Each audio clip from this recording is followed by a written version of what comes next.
Hello students, till last lecture we learned derivative chapter and from today we start with a new chapter, that is probability distribution.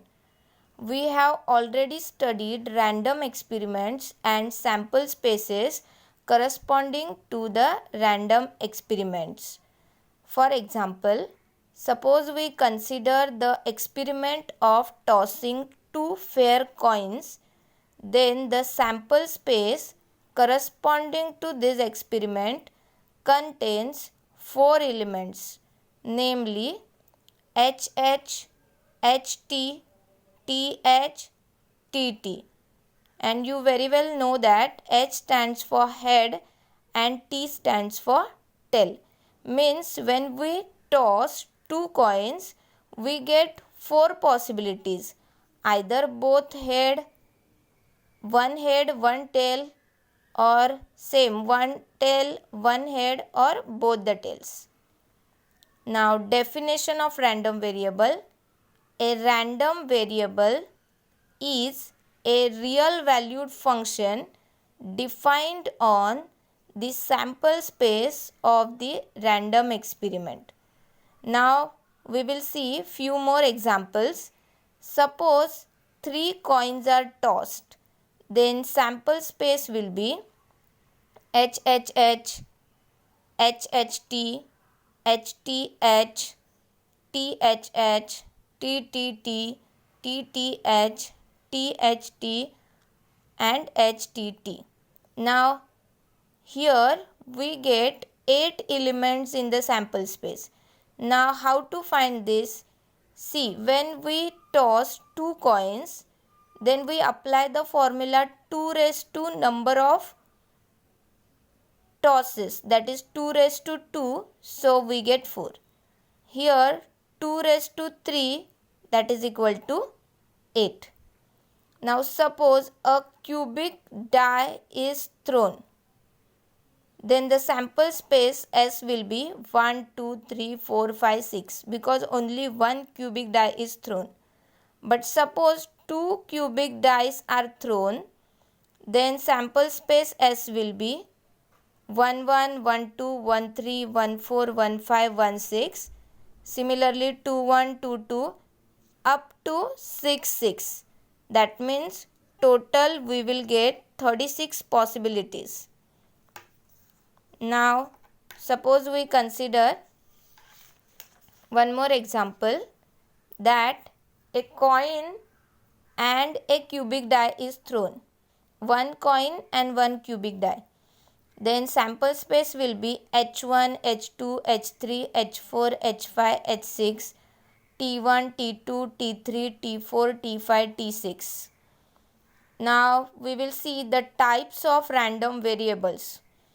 Now there are two types of random variables, namely discrete and continuous. So first let's see about the discrete random variable. Definition: a random variable is said to be discrete random variable if the number of its possible values is finite or countably infinite. The values of a discrete random variable are usually denoted by non-negative integers, that is 0, 1, 2 and so on. Now see the examples, then the concept will be very clear to you. The number of children in a family. This is an example of discrete random variable. So the answer will be either 0 or 1 or 2 or 3. That means we are getting a finite number here or countably infinite. Second, the number of patients in a hospital ward. Here also we are getting the example of discrete random variable. The number of cars sold by a dealer. Our answer will be 0, 1, 2, 3 and so on. The number of stars in the sky. See, all these are the examples of discrete random variable. Now we will see the second type of random variable, and that is continuous random variable. Now definition: a random variable is said to be continuous random variable if the possible values of this random variable form an interval of real numbers. A continuous random variable has uncountably infinite possible values, and these values form an interval of real numbers. Now examples: heights of trees in a forest, weights of a students in a class. Now here suppose we consider the second example, weights of a students in a class. Then it can be 45.3, 49.7 and so on. Daily temperature of a city. Here also we can get the answer in decimal point. Then speed of a vehicle. So everywhere we are not getting a whole number, we are getting the answers in decimal points. So this type of random variables are the examples of continuous random variable. Now further part, probability distribution of discrete random variable. Now suppose for this we consider an experiment of throwing two dice and noting the numbers on the uppermost faces of the two dice. The sample space of this experiment is, now first we will write the sample space when two dice are thrown, and as we already know that when two dice are thrown, the sample space is given by these numbers, which we write in the form of order pair 1 1, 1 2, 1 3 and so on up to 6 6. That is, number of elements in the sample space is equal to 36. That is, n of s is equal to 36. Now suppose x denotes the sum of the two numbers in any single throw. That means we consider x as the sum of two numbers.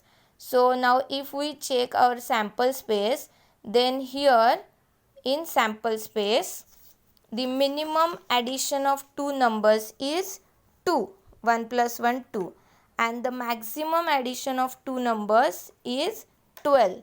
That means we will get the possibilities from 2 to 12. So 2 to 12 is the set of possible values of x. Now suppose we consider that the value of x is 2. Then how many possibilities we will get? Only one possibility, that is 1 1. Then suppose we consider x is equal to 3. Then how many possibilities we will get? Two possibilities, that is 1 2, 2 1. In both the cases we are getting addition as 3. Similarly, for the last possibility, that is x is equal to 12, we consider only 6 6. So each of these 36 possible outcomes has the same possibilities, that is 1 by 36. So we know how to write the answer for the probability. Probability for the possibility x is equal to 2. Since we are getting only one order pair here, the probability is given by 1 by 36. The number of elements in the sample space for the given event upon the total number of elements in the sample space. So when we consider probability for x is equal to 3, since we are getting the two possibilities, the probability is given by 2 by 36.